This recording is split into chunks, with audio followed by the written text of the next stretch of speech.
આપ સૌનું હાર્દિક સ્વાગત છે। દાહોદની એક સરકારી શાળાના આચાર્ય દ્વારા 6 વર્ષની બાળકીની કરાયેલી હત્યાના મામલે ગુજરાત આમ આદમી પાર્ટી દ્વારા કેન્ડલ માર્ચનું આયોજન કરવામાં આવ્યું હતું, જેમાં મૃતક દીકરીને શ્રદ્ધાંજલિ અર્પણ કરવામાં આવી હતી। ગત તારીખ 19 સપ્ટેમ્બરના રોજ દાહોદ જિલ્લાની એક સરકારી શાળામાં પહેલા ધોરણમાં અભ્યાસ કરતી 6 વર્ષની માસૂમ બાળકી સાથે શાળાના આચાર્યએ જ પોતાની કારમાં દુષ્કર્મનો પ્રયાસ કરી હત્યા કરી દેવાની ચકચારી ઘટના સમગ્ર દાહોદ જિલ્લા સહિત સમગ્ર ગુજરાતમાં ચર્ચાનું કેન્દ્ર બનવા પામી છે। ત્યારે હૃદયદ્રાવક ઘટના જે પરિવાર સાથે બની છે, પરિવારમાં હાલ શોકનો માહોલ છવાયો છે। ત્યારે ગતરોજ આમ આદમી પાર્ટીના પ્રદેશ પ્રમુખ ઈશુદાન ગઢવી, ધારાસભ્ય ચેતર વસાવા સહિત પ્રદેશના અને સ્થાનિક હોદ્દેદારો અને કાર્યકર્તાઓએ દાહોદની મૃતક દીકરીના પરિવારની મુલાકાત લીધી અને ત્યારબાદ સાંજે દાહોદ નગરપાલિકા ચોકથી એક કેન્ડલ માર્ચનું આયોજન કરવામાં આવ્યું હતું। આ કેન્ડલ માર્ચમાં આમ આદમી પાર્ટીના પ્રદેશ પ્રમુખ Isudan Gadhvi, national joint secretary Gopalbhai Taliya, પ્રદેશ સંગઠન મહામંત્રી મનોજભાઈ સોરઠિયા, દેડિયાપાડાના ધારાસભ્ય ચેતર વસાવા સાથે મોટી સંખ્યામાં સ્થાનિક લોકો ઉપસ્થિત રહ્યા હતા અને ત્યારબાદ ભગવાન શ્રી બિરસા મુંડા ચોક મુકામે બાળકીની આત્માને શાંતિ મળે તે માટે શ્રદ્ધાંજલિ અર્પણ કરવામાં આવી હતી। આ ઉપરાંત આમ આદમી પાર્ટી દ્વારા આરોપી આચાર્યને તાત્કાલિક ધોરણે ફાંસીની સજા આપવામાં આવે, પીડિત પરિવારને 50 લાખ રૂપિયાનું વળતર આપવામાં આવે અને વહેલી તકે તમામ શાળાઓમાં સીસીટીવી કેમેરાની વ્યવસ્થા કરવામાં આવે તેવી માંગ સાથે ગુજરાત સરકાર સામે પણ આકરા પ્રહારો કરવામાં આવ્યા હતા। રિપોર્ટર દિનેશ વસાવા સાથે શિનોર સમાચાર ન્યૂઝ, દેડિયાપાડા।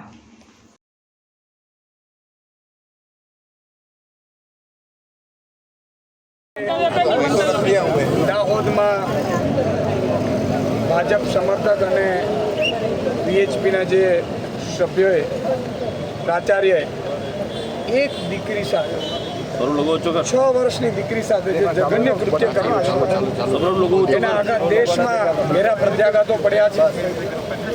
આપણું સમાજ, આપણી માતા બહેન દીકરીઓ, એની સુરક્ષા માટે આપણે બહુ ઊંડા ઉતરી રહ્યા છીએ। સરકાર તંત્ર ઊણું ઉતરી રહ્યું છે। આપણી વ્યવસ્થાઓ એટલી બધી ખોખલી થઈ ગઈ છે। આજે એમના પરિવાર સાથે મુલાકાત કરી છે। માનનીય અમારા સંગઠન મહામંત્રી મનોજભાઈ આગેવાન, રાકેશભાઈ બહેનો આગેવાન સાથે અમે મુલાકાત કરી અને જાણવા મળ્યું કે એમને ત્યાં બસની સુવિધા નહોતી સ્કૂલે આવવા જવા માટે। આપણે મોટી મોટી વાતો કરીએ છીએ, પણ એ અંતરિયાળ વિસ્તારમાં આપણે હજી બસ સુવિધા કે રિક્ષા સુવિધા પૂરી નથી પાડી શકી અને એટલા માટે એ આચાર્યની ગાડીમાં એમના માતાએ એ બાળકીને મૂકી અને જે રીતે એમણે માની લો કે ઘણા સમયથી લઈ જતા હતા, એનો અર્થ એ થયો ઘણા સમય સુધી દીકરી સાથે એણે કંઈક અઘટિત કર્યું હોવું જોઈએ અને પછી એમણે એક એવી હિંમત કરી બળાત્કારની કોશિશ કરવી અને મારી નાખવી અને ફેંકી દેવી। આ આપણા બધાના હૃદય અને દીકરી માટે કશું જ નહીં। આજે તમે દાહોદ જિલ્લાને તો મૂકી દેવું હતું, એટલે દાહોદના જે લોકલ ભાજપના નેતાઓ છે એમને પણ મારી હાથ જોડીને વિનંતી કરી છે કે 10 દિવસ સૌ કોઈ પાડે છે, દુશ્મન હોય ને એ 10 દિવસ પાડે છે, આવા તાઇફાઓ કરતા નથી। ત્યારે આજે ધરણાઓ કરી અને જે સ્થિતિ એટલે આજે આમ આદમી પાર્ટીએ એમના પરિવારને મળી સાંત્વના પાઠવી છે। આજે તમે જોયું હશે કે ચાલુ વરસાદમાં અમે મૌન રેલી, કેન્ડલ માર્ચ કાઢ્યું છે।